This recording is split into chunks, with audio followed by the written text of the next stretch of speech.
J'ai du mal à reconnaître mes erreurs, je sais. Ne m'en veux pas car j'ai du mal à m'exprimer, mais j'essaye. C'est tout moi. C'est tout moi. Y'a ceux qui veulent une vie de rêve et celles qui rêvent d'une vie où jamais l'amour crève. Mais ça c'est pas possible, je crois que tout tient qu'à un fil tant que... Suivez Samedi Sport sur Canal 2 avec Eddie Discar. Mesdames et messieurs, bonsoir. Bienvenue à vous dans cette autre édition de l'actualité du sport à l'international sur les antennes de Canal 2. Ce soir, et comme d'habitude, nous allons vous offrir le meilleur du sport. Voici le sommaire. Au sommaire de Samedi Sport, dossier du jour.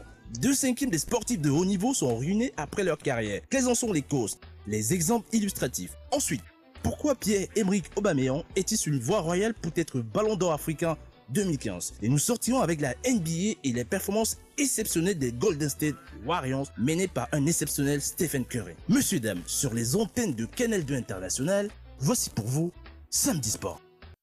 Retour sur le plateau de Samedi Sport pour la présentation du panel qui ce soir est constitué de Yves Lionel Godon. Yves, bonsoir. Bonsoir Edith, bonsoir à nos panélistes, bonsoir à nos téléspectateurs.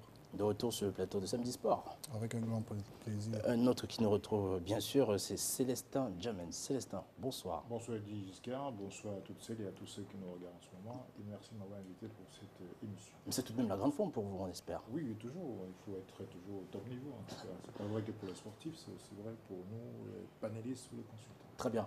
Sans plus tarder, on évolue avec Mag Lionel Chouamau qui est avec nous ce soir. Mag, bonsoir. Bonsoir Edith, bonsoir à tous les téléspectateurs de Samedi Sport sur Canal 2. Bonsoir également à vous et aux nos amis panélistes ce soir.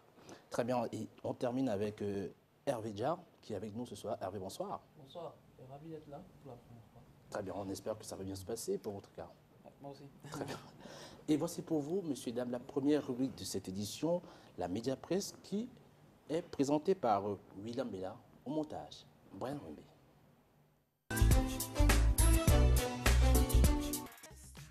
Bonsoir et bienvenue dans la rubrique Média Presse.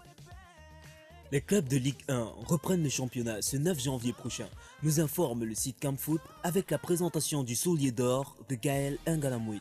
Selon le site pressport.com, Samuel Eto'o sera le deuxième meilleur buteur africain, juste après l'attaquant gabonais Pierre-Emerick Aubameyang.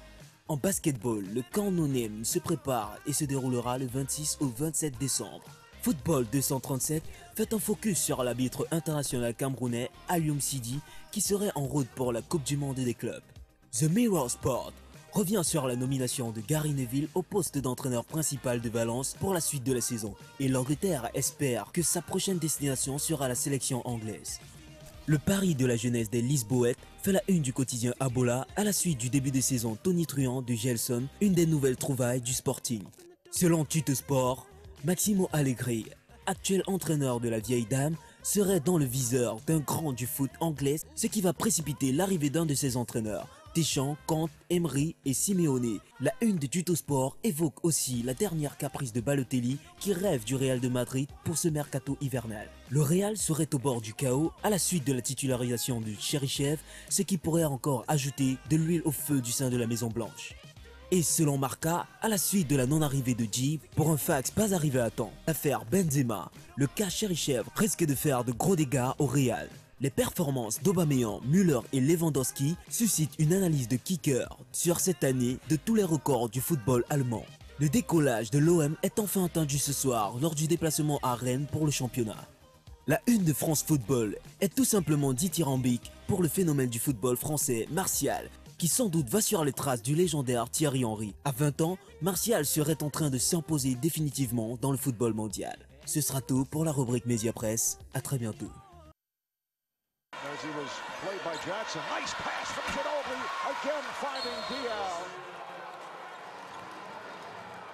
Salut le Cameroun, c'est Boris. Retour sur le plateau de Samedi Sport. On va évoluer tout d'abord avec cette actualité autour de la sextape de Valbuena et Benzema du côté de l'Hexagone. Alors pour en parler avec nous, Marc Lionel Chouamau et Célestin Jamen bien sûr. Alors Marc, à la suite des déclarations de Benzema hier sur la une, notamment à la télévision française, est-ce qu'aujourd'hui il est possible que Valbuena puisse retrouver une certaine sérénité si jamais il est reconvoqué avec les Bleus? Je pense pas que ça a avancé quelque chose dans le dossier, dans cette affaire quand même qui prend une certaine proportion sur le plan médiatique et qui justement touche un peu à l'image de l'équipe de France, tout simplement parce que la France va organiser l'Euro. C'est pour ça que ça a une aussi grosse importance. Bon, on sait que ce n'est pas la première fois qu'il y a une telle affaire dans le monde du football. C'est vrai que la France en a déjà connu avec Patrice Evra, à l'époque lorsqu'il était à Manchester United, et avait été convoqué avec l'équipe de France. La veille du match, il était allé un peu en boîte de nuit avec 2 filles, on va dire des sœurs en quelque sorte. Et puis ça n'a pas fait grand bruit alors qu'il y avait un match important de qualification pour la Coupe du Monde de 2014. Cette fois-ci, c'est un peu différent parce que Benzema, c'est le véritable, on va dire quoi, la grande star de l'équipe de France. C'est le number one. Et c'est autour de lui que Deschamps a bâti son équipe pendant 2 ans. Donc voir le sélectionneur se passer d'un joueur comme ça à quelques, on va dire à 5, 6, 7 mois de l'Euro, c'est carrément difficile. Mais parler de l'affaire en elle-même, il faut dire quand même que Karim Benzema est victime d'un acharnement, mais aussi de son entourage. Parce qu'il ne peut pas se défaire de ces amis-là, parce que vous savez, chez les Arabes et dans les bars quartiers en France et tout ça, c'est un peu difficile de se défaire de ces amis-là, parce que vous avez grandi ensemble, on s'appelle des frères, donc il marche avec eux, il est obligé de marcher avec eux, et dans cette affaire, il en a rigolé, parce que Valbuena, c'est son coéquipier en équipe de France, il a voulu justement se mêler de ça pour gérer tout ça à l'amiable, et pour finir, son nom, ce n'est pas n'importe quel nom, ce n'est pas un joueur du quartier, c'est Karim Benzema. C'est pour ça que ça fait, on brasse aujourd'hui, ça fait un grand tapage. Et je pense que ça aura une sérieuse conséquence sur l'équipe de France qui ne peut pas bien son Euro. On rectifie bien sûr cette expression qui pourrait porter à une certaine ambiguïté, notamment l'expression les Arabes. On s'en excuse bien sûr. On évolue avec Cestin Djamel autour de l'acharnement que suscite un tout petit peu le cas Benzema, notamment par le quotidien Le Monde et ses journalistes. Oui, je pense que les journalistes font un petit peu leur métier. Bien sûr, ça peut ressembler à un certain acharnement, mais je ne m'inquiète pas pour l'image de l'équipe de France. Peut-être pour Benzema lui-même, c'est vrai que c'est un joueur très important, mais nul n'est indispensable dans une équipe. Et je crois que c'est vrai que Valbuena et Benzema, ce sont de grands amis. Benzema l'appelle même souvent frère. C'est vrai qu'ils ont une certaine tradition dans les banlieues françaises, parce que Benzema a grandi dans la banlieue française, et ils ont l'habitude d'être entre groupes, et puis ils ne se lâchent pas, c'est des amis jusqu'au bout. Et il a voulu vraiment faire une petite blague au téléphone, ça n'a pas marché. C'était ce qu'on appelle un petit peu une blague ratée, puisque Benzema, bien sûr, sous le conseil de son avocat, l'a un petit peu reconnu. Hein, c'est un aveu plus ou moins indirect. Mais je pense que l'affaire va vite se régler, parce que c'est vrai que la justice, elle va montrer aussi une image d'intégrité et de rigueur. Benzema, c'est vrai pour l'instant, subit quelques petits dommages collatéraux, mais ça n'ira pas plus loin que ça. Et en tout cas, l'équipe de France n'en partira pas, à mon avis. Hein, parce qu'en vérité, il ne faut pas croire que les joueurs sont indispensables, irremplaçables.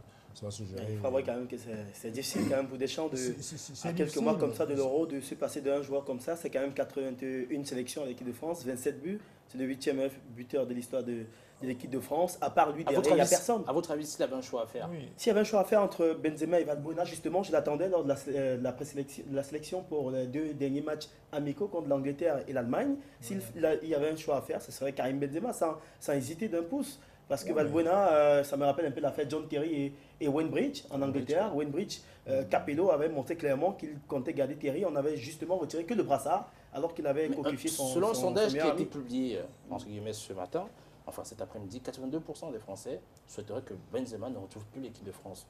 Considérez-vous que ce soit un sondage? Non, je pense qu'on ne met pas en cause, bien entendu, la valeur intrinsèque du joueur. Benzema, c'est un très grand joueur. Ça on le reconnaît. Même les Espagnols n'arrêtent pas à travers le journal de le dire. Et nous le voyons bien sur les stades. Mais je suis en train de dire que Benzema, bien sûr, même si Deschamps avait bâti sa stratégie, sa tactique autour de Benzema, n'empêche pas qu'il y a des révélations qui peuvent se faire.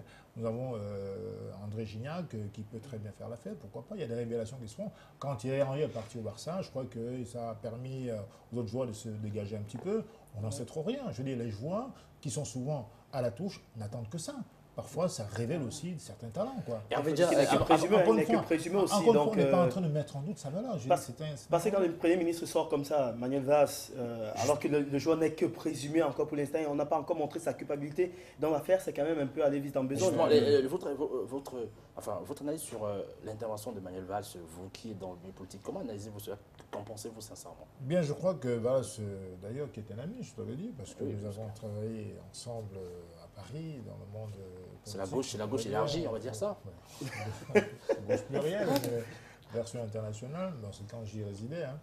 Non, je pense que Valls, c'est un passionné de football, c'est vrai que c'est un grand supporter du Barça, tout comme Sarkozy l'était pour le PSG. Catalan d'origine.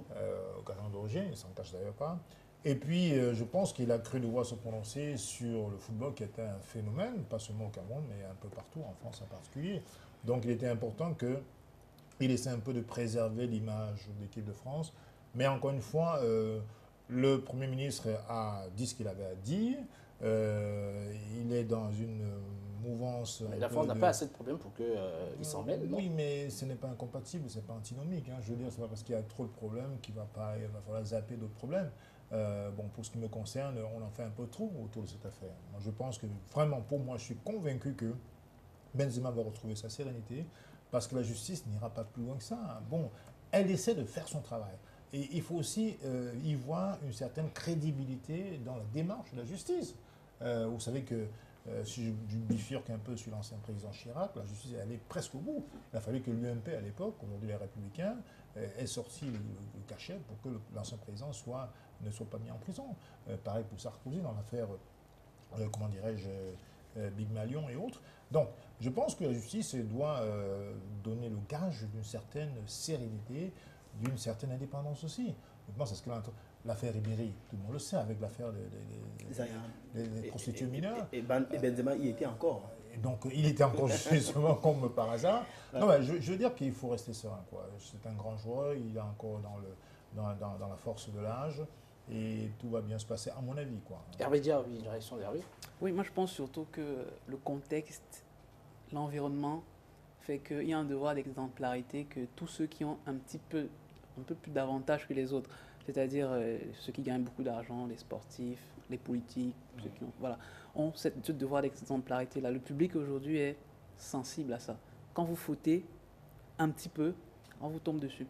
Et j'entendais M. Sunjamen qui disait, ouais, bon, on en fait trop. Ouais, on en fait trop quand on considère que vous êtes suffisamment gâté par la vie et que vous vous permettez de faire ce genre de choses-là. Donc, quelque part, c'est la rançon de la gloire. Maintenant, concernant le staff technique de l'équipe de France, je pense qu'ils sont dans un gros problème quand même parce que, voilà, Benzema, c'est un très très bon joueur et effectivement, depuis 2-3 ans, ils ont vraiment bâti l'équipe autour de lui. On le met en avançant et on attend avec qui on va l'entourer. Voilà, c'est très compliqué à quelques mois d'une grande compétition que vous allez abriter de se passer d'un joueur comme ça. Mais non, mais il n'est pas le seul. Même Valbuena, qui est victime présumée aussi dans l'affaire, est un très très bon joueur aussi parce qu'il fait ses meilleures performances justement avec cette équipe. Donc, même se passer aussi de lui, c'est compliqué. Et sachant qu'il est plus victime que coupable. Deschamps va se retrouver dans un choix. Une sorte de choix cornélière. Il va simplement prier que ça s'achève de la plus belle des manières et qu'il ait les deux joueurs sous sa main. Il faut juste dire qu'il faut que ça reste dans le contexte du sport. On a vu le cas Suarez, il a mordu un joueur en Mondo Vision et tout ça. Le président de son pays, c'est pas le président de la fédération, a dit qu'on est sportif, il y a parfois des réactions. Lorsqu'on est comme ça dans le feu de l'action, on ne réfléchit pas et après on se rend compte et on fait son meilleur copain. Il y a une multitude de cas comme ça et puis on a su bien gérer derrière.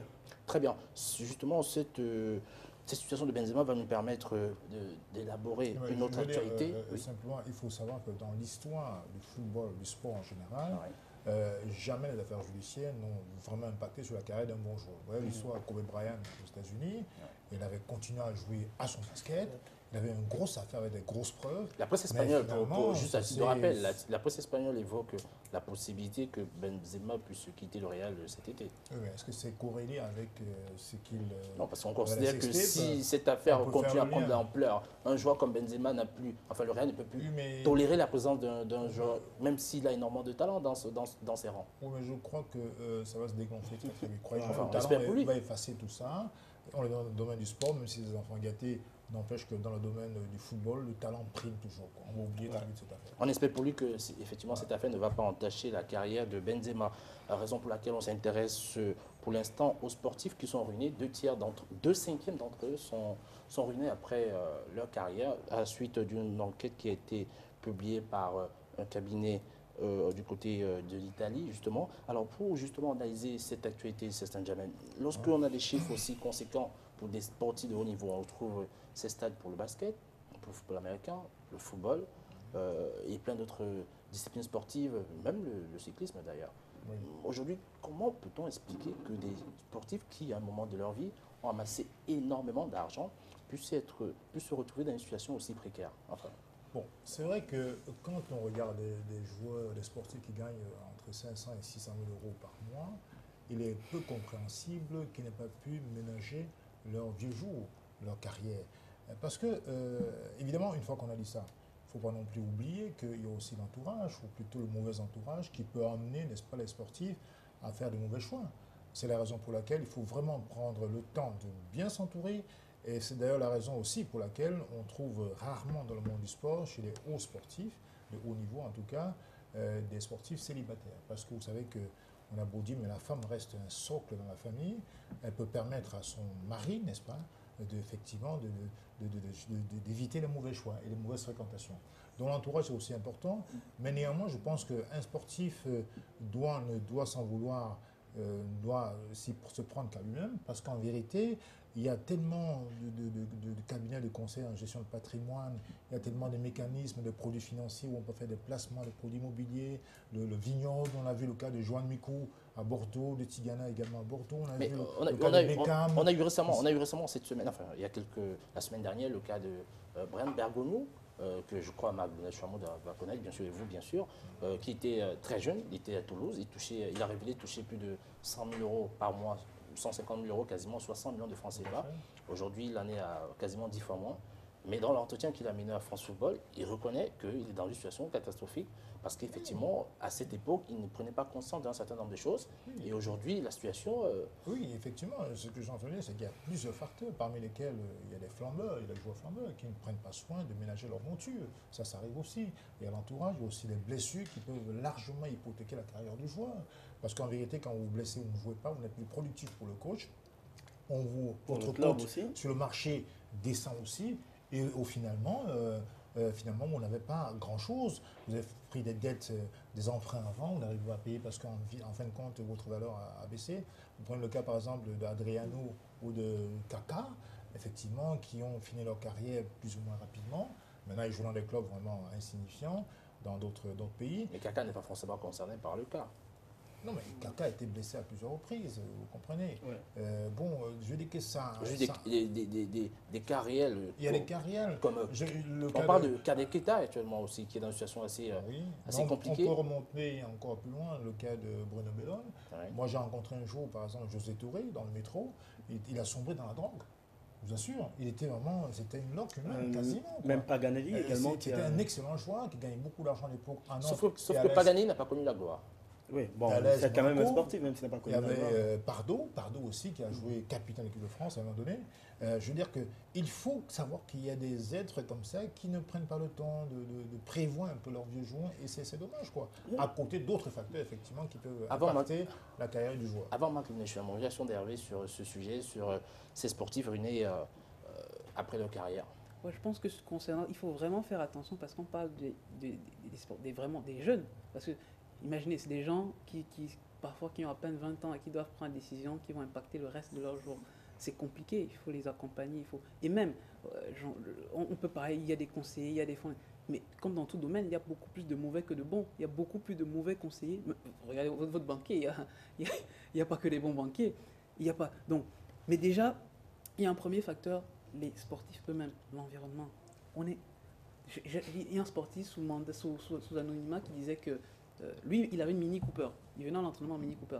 Il se faisait moquer par les autres parce que lui, il avait une petite Mini Cooper. Les autres venaient en Bentley, en classe S, en Mercedes et tout. Donc déjà, tu es obligé de faire comme les autres. Il faut que tu dépenses dans des bijoux, des maisons et tout. Et tu n'as pas un fonds illimité. À un moment donné, ça te rattrape. Et deuxième facteur, les impôts.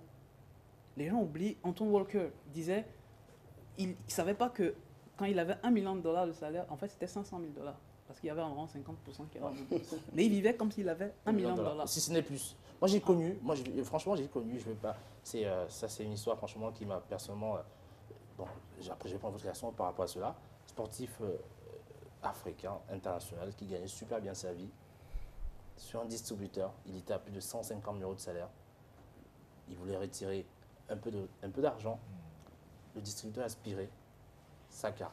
Pour vous dire à quel niveau le train de vie de certains, mais c'était quand même assez incroyable. Marc-Lionel Chouamou, je ne sais pas si vous avez des cas assez... Je crois que j'ai un cas quand même d'une gloire. Cette fois-ci peut-être Gabriel Batistuta, qui est dans une situation extrêmement très difficile, qui a terminé avec une grosse blessure, qui aujourd'hui traîne les pas alors qu'il a été quand même l'idole de la Viola, la Fiorentina, toute une génération en Argentine également, qui n'a pas pensé du jour au lendemain qu'il pouvait rapidement mettre fin à sa carrière. Vous savez, autour de ces footballeurs-là qui flambent, il y a la famille, il y a les amis, il y a des managers qui forcément ne font pas les bons choix, pas forcément pour vous, mais parfois pour eux-mêmes. Il y a également, on va dire quoi, les flambeurs, c'est-à-dire aller à la fête, un peu le cas de Kader Keita, qui a quand même, sans nul doute, eu beaucoup d'argent du côté de la Turquie, lorsqu'il tentait de tirer déjà sa révérence sur le plan footballistique. Donc il faut justement, comment dire, les joueurs doivent comprendre qu'ils sont une société d'abord, c'est-à-dire une entreprise à part entière et qu'ils doivent générer des bénéfices. Ils doivent prévoir par rapport à leur fin de carrière parce qu'ils ne vont pas jouer au foot toute leur vie, ils ne vont pas jouer au basket toute leur vie. Il faut commencer à prévoir. Vous avez vu, la plupart aujourd'hui sont devenus consultants. C'est-à-dire que ce n'est pas tout le monde qui peut être consultant. Même pour être consultant, il faut avoir une certaine aura, un certain vécu, la diction surtout, savoir s'exprimer en public face aux caméras. Donc ça devient quand même compliqué. Et je crois que petit à petit, ils sont en train de prendre conscience parce qu'il y a 10 ans, c'était grave. Ici au Cameroun, vous avez vu, remarqué avec les anciens internationaux, je crois ceux qui ont fait la Coupe du Monde de 1982, 90 également, je crois qu'il y avait dans l'axe, on avait mis le général de Beléa sur le banc de touche pour je crois Onana et Lindou, je ne sais plus trop, voilà aujourd'hui qui est pratiquement dans la misère. On voit les photos sur la toile, ça fait quand même frémir. Donc je pense que même ceux qui jouent aujourd'hui en championnat camerounais aujourd'hui et en Europe doivent comprendre qu'ils doivent investir pour la retraite. Voilà, de Beléa justement. Et voilà, en 1980. Oui, Yves Lionel. Oui, en fait, comme tu l'as précisé en début d'émission, ce n'est pas un phénomène qui arrive seulement aux footballeurs. Parce qu'on l'a constaté avec les basketteurs, avec les boxeurs. On a vu Mike Tyson. À un moment, il avait perdu de l'argent. Il était obligé de signer un contrat où il devait combattre un certain nombre, il devait faire un certain nombre de combats pour pouvoir se faire un peu de sous. Malheureusement, il n'avait même pas pu faire tout ce nombre de combats-là. Récemment encore, on l'a vu en basket avec Rex Chapman. Il y a Rex Chapman qui a fait beaucoup d'argent, mais après on l'a surpris en train de voler dans un supermarché aux États-Unis. Donc la NBA a constaté cela et elle a mis sur pied un programme d'aide et de monitoring pour les rookies, pour les joueurs de première année. Donc quand un joueur est drafté, parce qu'ils font suffisamment d'argent, surtout quand on est premier choix, donc il faut l'encadrer, lui donner des conseils, lui faire savoir que cet argent, à un moment ou un autre, ça peut finir. Et récemment encore, il y a une ligue qui a annoncé sa création aux États-Unis, la Champions League of Basketball. Et pourquoi est-ce que cette ligue a été créée? Parce qu'ils ont constaté que beaucoup de professionnels de la NBA étaient surpris quand leur carrière arrivait à son terme. Donc c'est pour ça que vous avez beaucoup de joueurs, quand ils arrivent en fin de carrière, ils ne veulent pas arrêter de jouer parce que justement ils ont besoin de cet argent. Donc ils ont jugé qu'il y avait un certain nombre de joueurs qui pouvaient rejoindre leur ligue. Très bien. Avant, ligue des vétérans. On va continuer avec cette analyse. Tout d'abord, on va tout simplement vous révéler le casting, du moins les nominés des révélations sportives camerounaises de l'année, qu'on vous priera tout simplement pour lesquels vous devrez voter. La révélation camerounaise 2015. Gaël Nganamoui.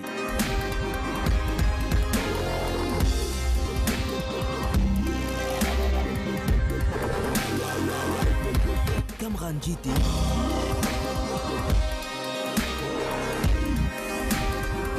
Kenneth Kadji.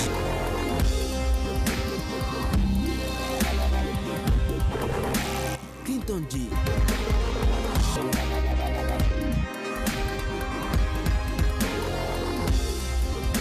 Alors, à vos votes sur nos pages Facebook, Twitter, YouTube. Alors, le principe, il est simple. Tout ce mois, vous allez avoir assez souvent lors des émissions Samedi Sport ces révélations pour lesquelles vous allez devoir faire votre choix uniquement, notamment concernant les révélations. Il y aura aussi la rubrique concernant le meilleur sportif de l'année, d'ailleurs sur lequel on a longtemps épilogué avec Marc-Lionel Chouamou. Marc Chouamou, votre avis sur ces révélations camerounaises, aussi bien sûr sur cette initiative. Ouais, l'initiative, elle est bonne, elle se fait très rare, elle se voit sur d'autres cieux. Et il faut encourager maintenant, on va essayer de se perfectionner. Hein. Également votre équipe de Samedi Sport pour la suite, peut-être dire quelques mots sur ces quelques noms-là. Commencer par Gaël Nganamouit. Cette saison, c'est sa meilleure saison, on va dire, en termes de football, même si elle a été vice-championne d'Afrique l'année dernière. En 2015, Gaël Nganamouit a joué la Coupe du Monde. On s'en souvient, 4 rencontres, 3 buts avec un triplé justement à la dernière Coupe du Monde. Gaël Nganamouit, c'est 28 matchs, 21 buts cette saison, année 2015, année civile. Elle a été élue meilleure buteuse du championnat suédois avec 18 réalisations en 22 matchs de jouer. Elle était dans la sélection des 5 meilleures joueuses pour le titre MVP dans la Damel Velskan en Suède. Oui. Et justement sur le plateau avec Zlatan Ibrahimovic qui était donc meilleur joueur suédois. C'est pratiquement sa meilleure saison. Elle a été vice-championne en Suède avec Eskilstuna United. Aujourd'hui, elle a signé chez le champion de Suède, Rosengard, qui joue habituellement la Ligue des Champions. Donc, elle a pris du volume cette année. Je crois que pour moi, c'est ma favorite pour la révélation 2015. Ma favorite maintenant pour d'autres. Camara Djeté était quand même vice-champion avec l'Union Sportive de Douala. Il y a une saison, il joue en 2e division régionale du littoral avec l'International Sporting. Cette année, en 2015, il a goûté à la fois au titre de vice-champion de Ligue 1. Il a disputé presque tous les matchs de championnat avec l'Union. Je parle de presque tous les matchs. Il y a 34 matchs cette saison en championnat avec les 2 matchs, je crois, en Coupe du Cameroun. Il a joué avec les espoirs, il a joué avec les A', il a goûté avec la sélection A. Des lieux indomptables, donc c'est une année également pleine pour ce garçon. Clinton Dion, on va dire qu'avec Lyon, ils ont terminé vice-champion, si je ne me trompe pas. Il est parti en étant deuxième meilleur passeur du championnat de France, si je ne me trompe pas également. Il est allé à Tottenham, c'est presque pas ça pour la deuxième partie de l'année civile 2015. Donc je pense qu'il y a quand même du beau monde dans ces catégories. Et je crois que je retiendrai quelques noms ici. Très bien, on va donc évoluer avec une autre catégorie qui va aussi faire parler, bien évidemment, les meilleurs sportifs camerounais de la saison 2015. La révélation Cameroun. Le meilleur sportif camerounais 2015, Benjamin Moukanjo.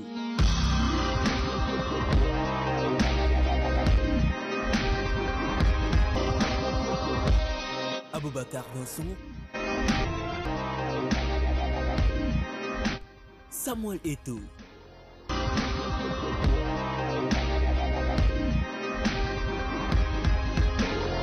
Josette Yankee.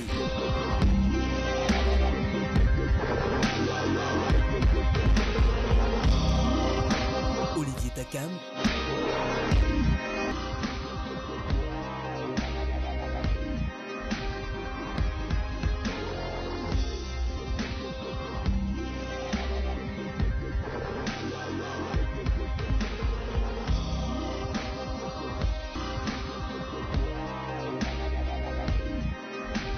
Alors, à vos votes sur nos pages Facebook, Twitter, YouTube.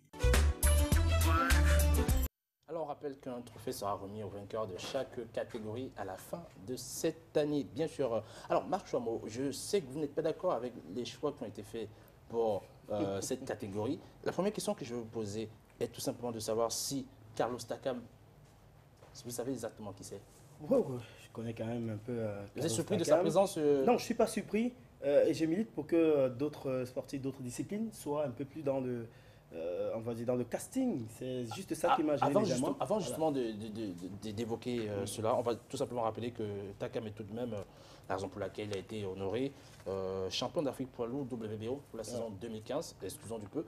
Je vous prie de bien vouloir le découvrir sur ce reportage de nos partenaires de l'équipe 21.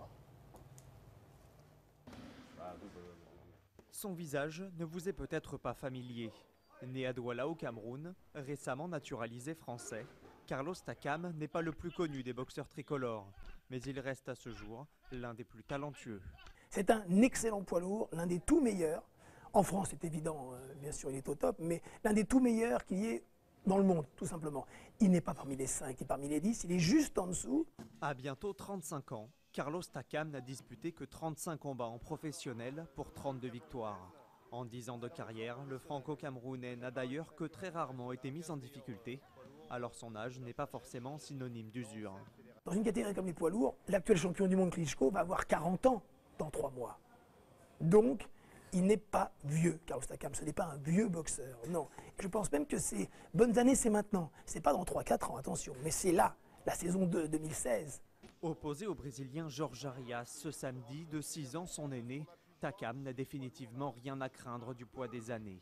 Cela étant, le néo-tricolore a d'autres faiblesses, derrière l'impression de puissance qu'il dégage sur le ring. Il lui manque la mise de gants avec des sparring partners qui soient d'un haut niveau, premier élément. Après, je pense qu'il est encore un peu gentil, c'est dans son tempérament. C'est quelqu'un, et c'est formidable, il est attachant, il est simple, il est tout en retenue, mais on a envie parfois qu'il y ait plus de révolte chez lui.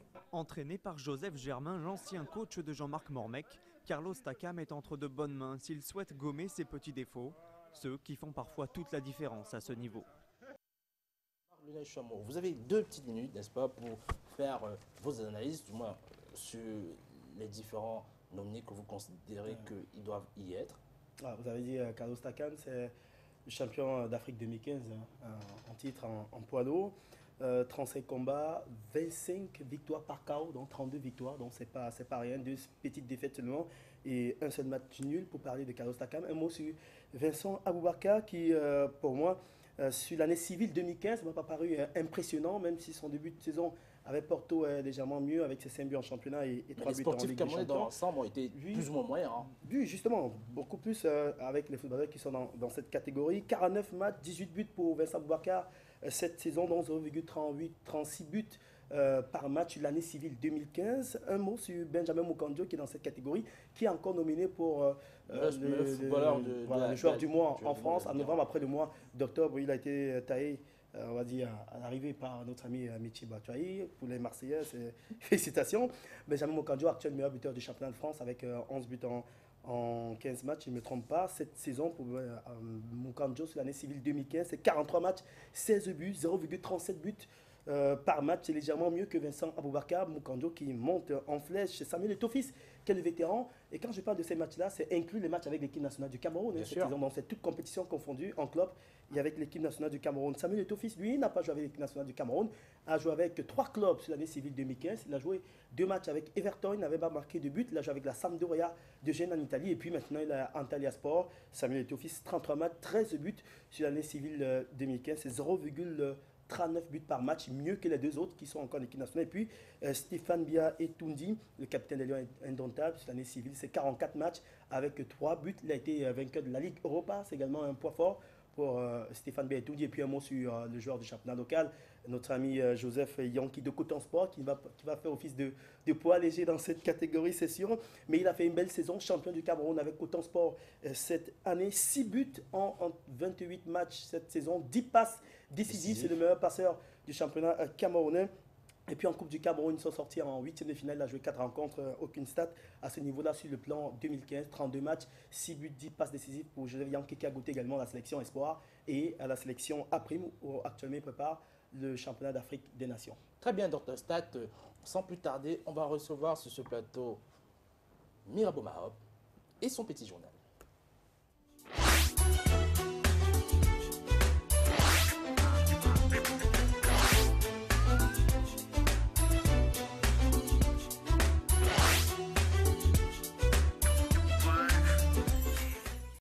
Alors, Mirabeau Mahop qui nous a rejoint.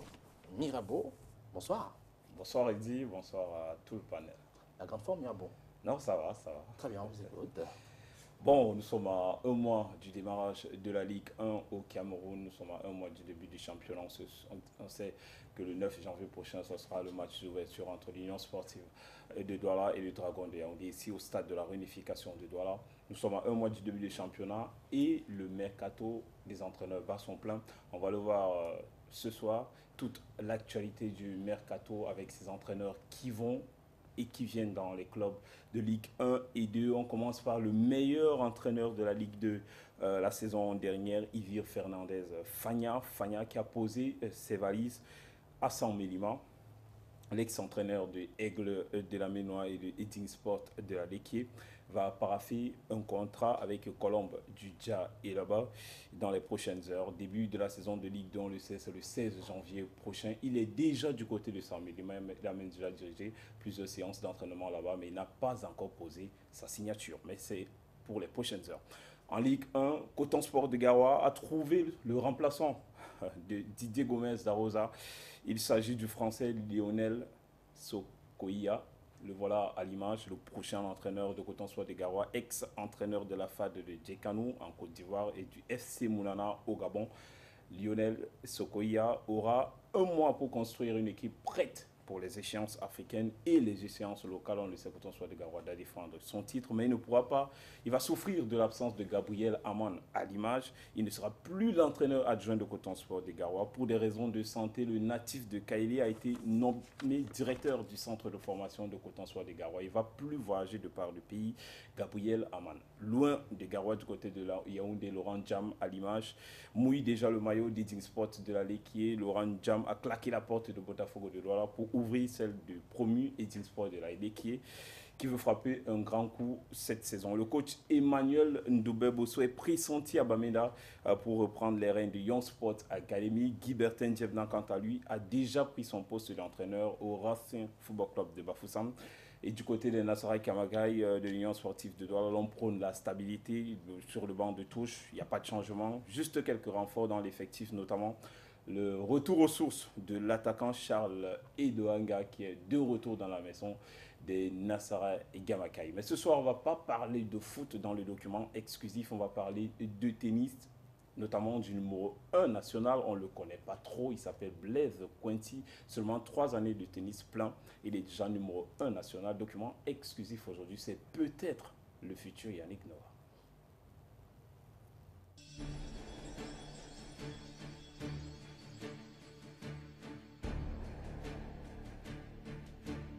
Le tennis, sa passion.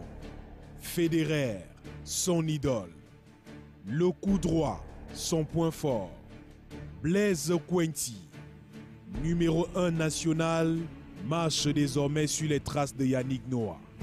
Des trophées à l'appel, des rêves plein la tête.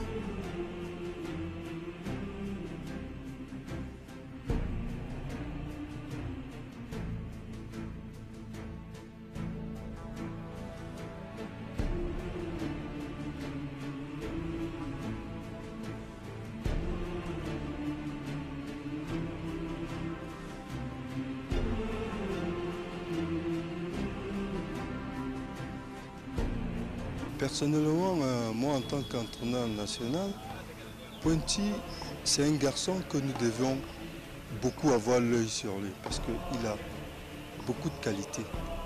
C'est un garçon vers l'avant, en ce moment il est très fort.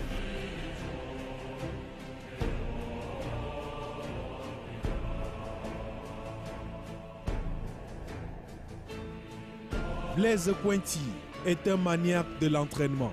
Il s'impose 50 heures sur les cours en une semaine, soit 8 heures au quotidien à frapper les balles. C'est beaucoup nécessaire parce que le 8 heures d'entraînement, je peux faire les rallyes et je fais aussi les sets avec les gens qui sont moins de nouveaux.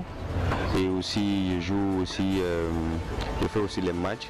Par exemple, il quitte le matin à 8 heures et puis il revient 20h, 21h même. En fait, c'est pas trop évident de rester là tout le temps l'attendre, mais comme on dit, l'habitude c'est une seconde nature. Blaise, c'est 3 ans de tennis intense et déjà la première place au peloton. C'est un garçon bosseur, contrairement à ses amis. Il y a quelques mois, quelques années, c'était pas le numéro 1. À moins de 2 ans, le gars a pu se hisser là-haut. Tous, nous attendions le moins. Donc c'est le fruit de son travail. On sait que chez nous, les moyens, c'est ça le véritable problème. Donc bon, nous qui avons un peu, si on peut contribuer pour que, voilà, si l'enfant réussit dans ce domaine, il pourra aussi aider sa famille ou bien d'autres athlètes.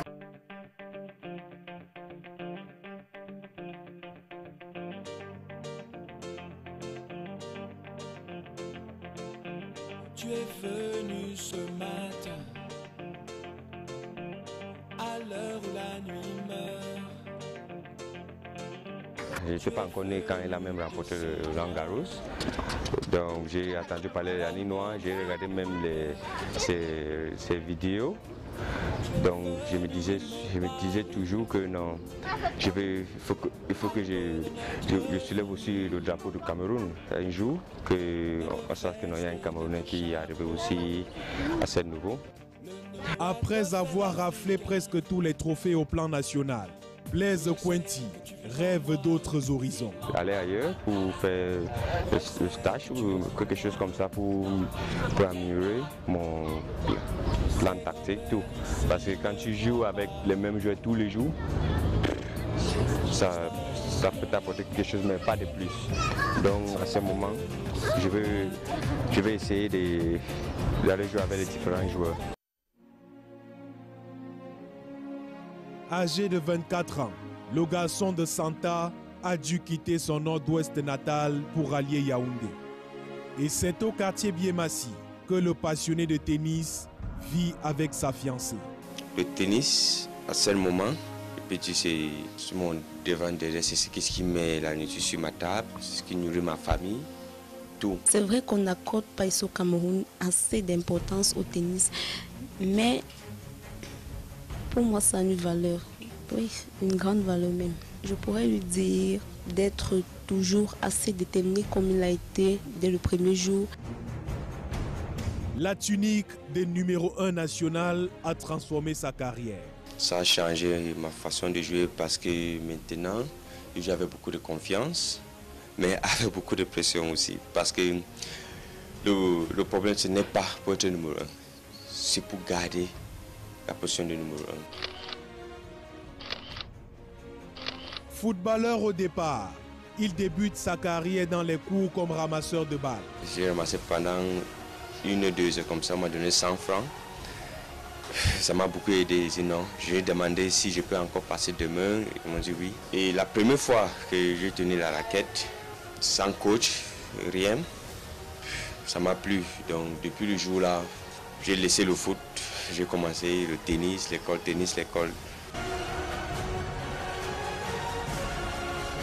Depuis lors, Kointi multiplie les trophées et les distinctions. Champion du Cameroun 2015, il a disputé des tournois en Arabie Saoudite, au Gabon, au Congo-Brazzaville, au Maroc et en Algérie.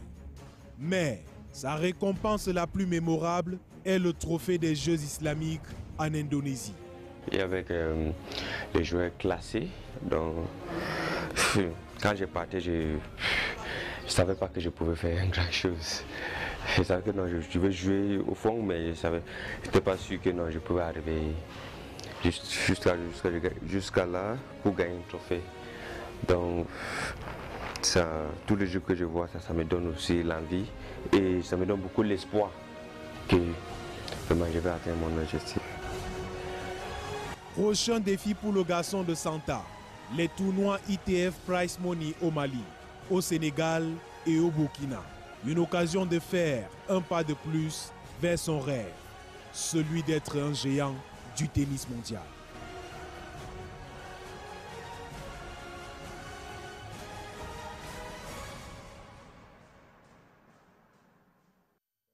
On souhaite justement à ce jeune Kointi beaucoup d'espoir pour ses ambitions. Cependant, Mirabeau Marop, on vous remercie une fois de plus pour le petit journal. On se retrouve dans 2 semaines. Très bien, à tout de suite.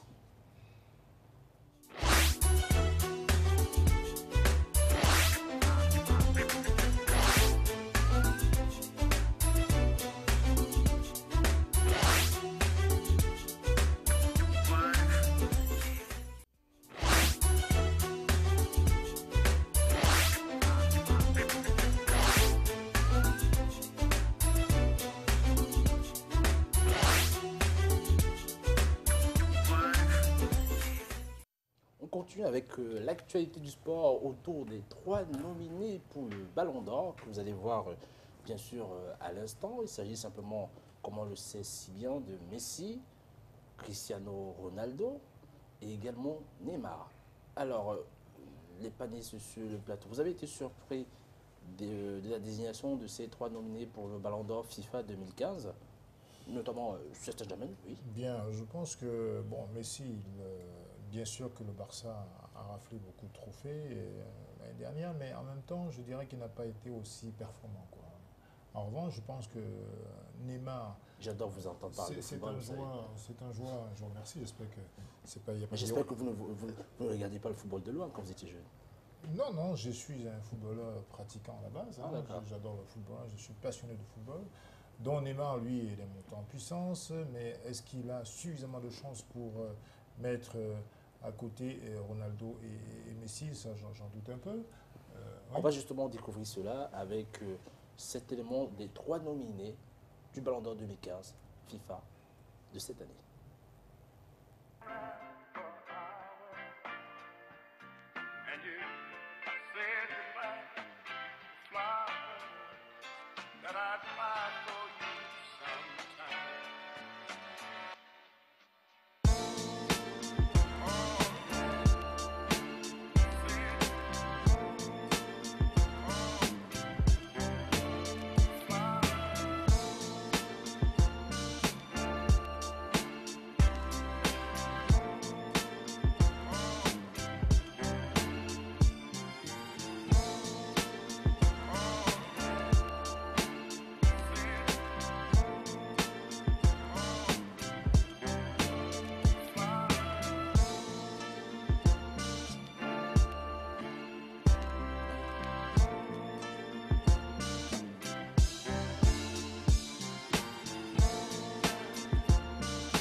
Parle d'elle-même.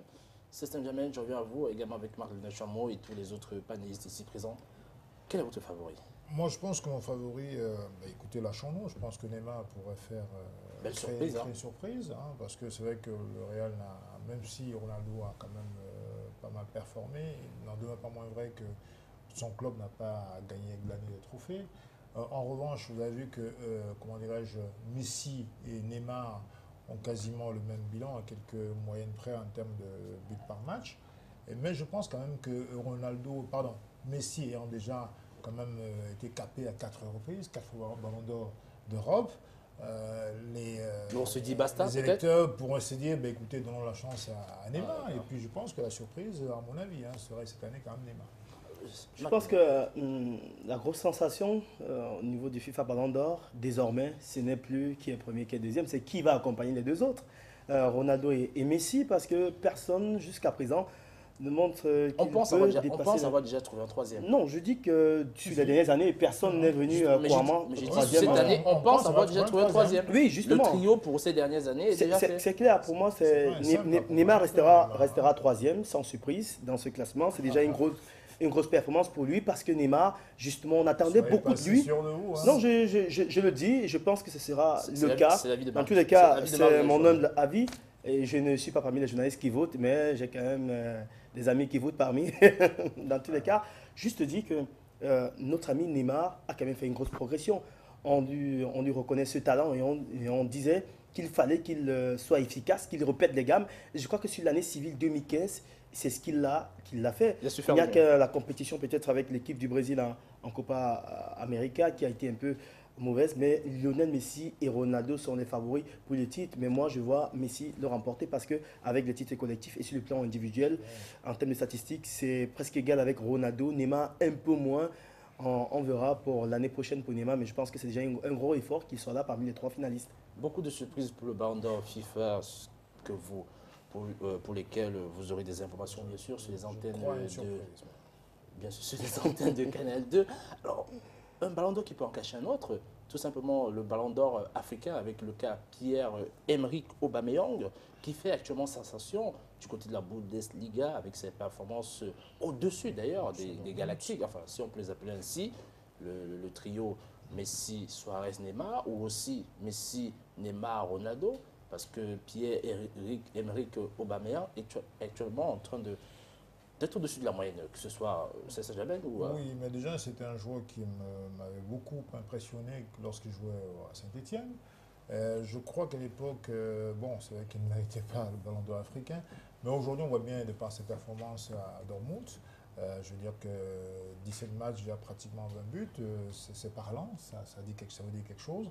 Et puis, c'était un titulaire à part entière dans son club, Borussia Dortmund. Quand on regarde la liste des 10 nominés sur africain, bon, vraiment, il n'est menacé éventuellement que par Yaya Touré, qui est maintenant en baisse de forme assez flagrante, et par Yacine Brahimi.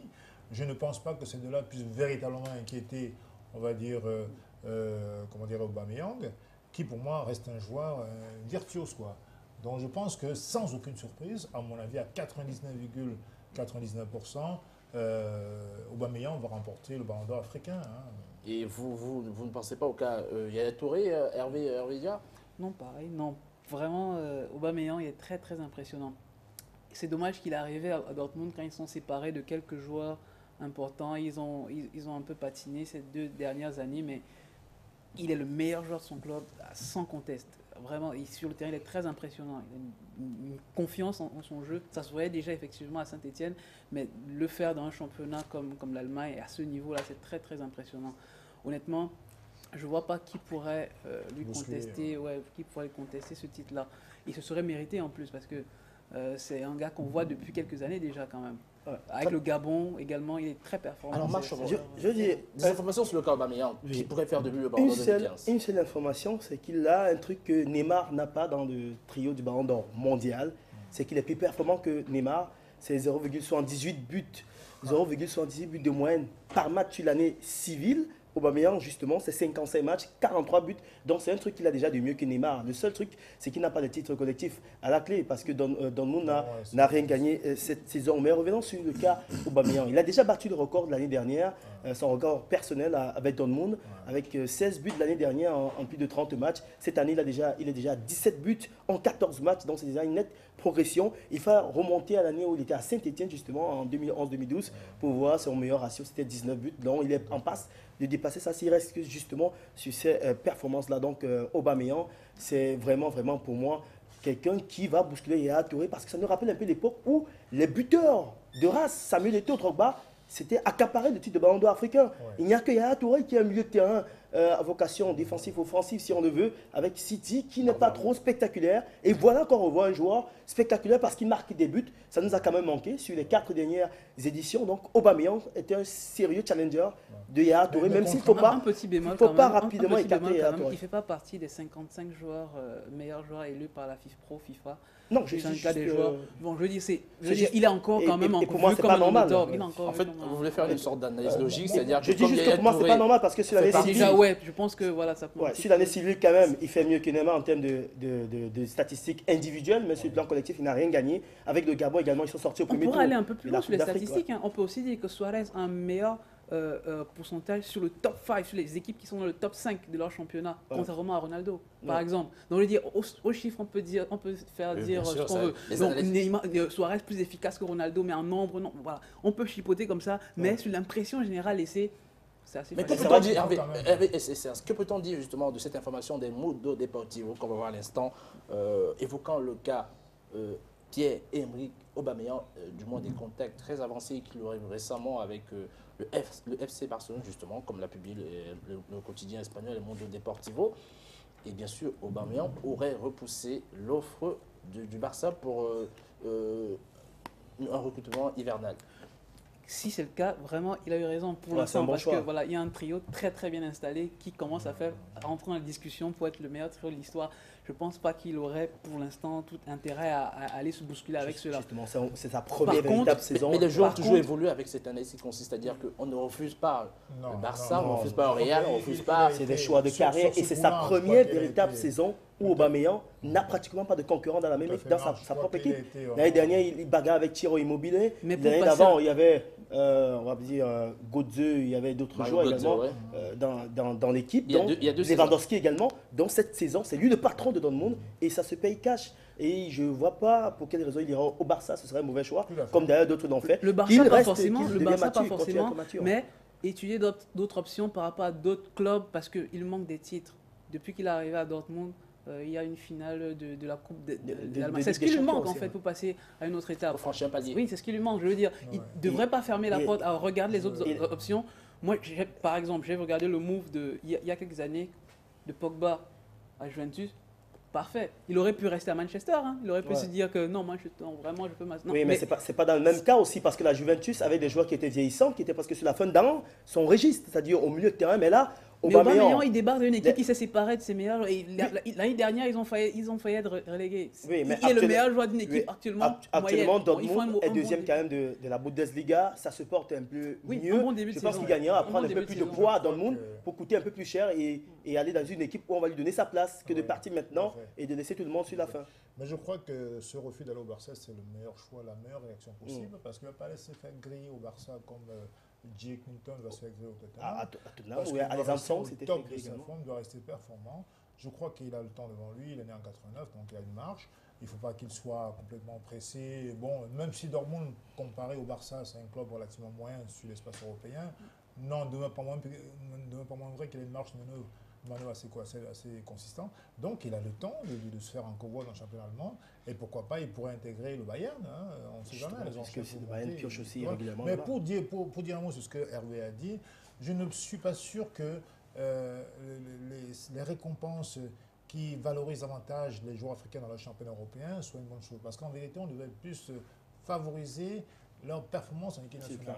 Parce qu'avec le Gabon, c'est vrai que le Gabon, c'est pas une guerre en Afrique, mais je crois qu'on devrait injecter dans l'avenir, comment dirais-je, une dose non négligeable de considération pour leur performance en équipe nationale. L'équipe nationale sur le plan local. C'est d'ailleurs parce que sur le plan local, c'est 5 matchs avec le Gabon.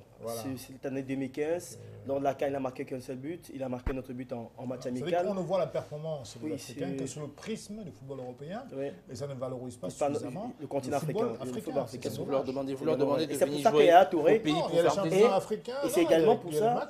C'est également pour ça qu'il y a Touré à de l'avance sur lui, parce qu'il a Touré champion d'Afrique. Il ne faut pas oublier qu'il est champion d'Afrique. Aubameyang a augmenté ses statistiques et sa vitesse à marquer des buts sur la deuxième partie de l'année 2015, c'est-à-dire depuis août 2015 jusqu'à présent. Donc, vous semblez oublier que la CAF a un second trophée pour le meilleur joueur évoluant sur le territoire africain. Donc ça existe. Ça, c'est celui qui évolue sur le plan local. C'est l'autre consolation. Mais je veux dire, vous n'allez pas demander à un joueur qui évolue 98% du temps en Europe d'avoir les 2% de chance que peuvent être négociés. Ce qui veut juste dire, c'est qu'on donne un peu plus de points aux performances en équipe nationale sur le plan africain. Voilà, très bien. Parce qu'on valorise pas le championnat. Un peu comme il y a Touré qui est champion d'Afrique, donc il a plus de points lors des votes et que justement dans la Très bien, monsieur. Très bien, monsieur. On va tout simplement passer à une autre rubrique de cette émission. Tout simplement, messieurs, le Zabnet de la semaine qui est monté par Brian Rubé.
Médecins américains, les personnes souffrant de maladies des yeux viennent y subir une intervention chirurgicale pour retrouver parfois une vue presque parfaite. Les malentendants peuvent bénéficier de prothèses auditives, un miracle pour ces populations souvent démunies sans accès à la santé. Depuis qu'elle a eu l'appareil, elle est maintenant un peu perturbée parce qu'il y a certains sons qu'il n'écoutait pas. Maintenant, comme elle est en train d'écouter, elle me dit maintenant qu'il y a beaucoup de bruit. L'hôpital Biamba Marie Mutombo possède aussi un service spécialisé en gynécologie. Les jeunes filles sont opérées des myomes, des tumeurs bénignes de l'utérus. Un hôpital au plus près des besoins des habitants. Le projet de toute une vie pour cet homme, Dikembe Mutombo, l'ancienne star congolaise de basket qui a voulu faire partager sa réussite avec les moins chanceux, notamment en Afrique. Je comprends la situation de mes frères et sœurs. Je comprends la situation de l'Afrique, du Congo en particulier, et de la population. Et je n'ai pas construit l'hôpital aujourd'hui sans avoir fait une étude de faisabilité. Et ça m'a pris au moins plus de 10 ans. Cette action caritative voudrait une fois pour toutes changer la vision des soins de santé en République démocratique du Congo. En une semaine, près de 5000 personnes ont déjà été traitées gratuitement. Les frais d'hospitalisation ont entièrement été pris en charge par la fondation Mutombo Dikembe. Alors, on revient justement avec, après ce zap net de la semaine. D'abord, un mot, spécialiste du basket sur le cas d'Ikembe Mutombo avec cette initiative menée dans son pays. Yves de Elgonou, éventuellement Hervé Dia. Dikembe Mutombo, il est très connu dans les activités humanitaires et c'est vraiment une légende qui est une légende sur le terrain, mais même en dehors, il prend cette voie-là parce que c'est vraiment quelqu'un de très impliqué. Il est entré au Hall of Fame il y a un mois à peine dans le panthéon des basketteurs.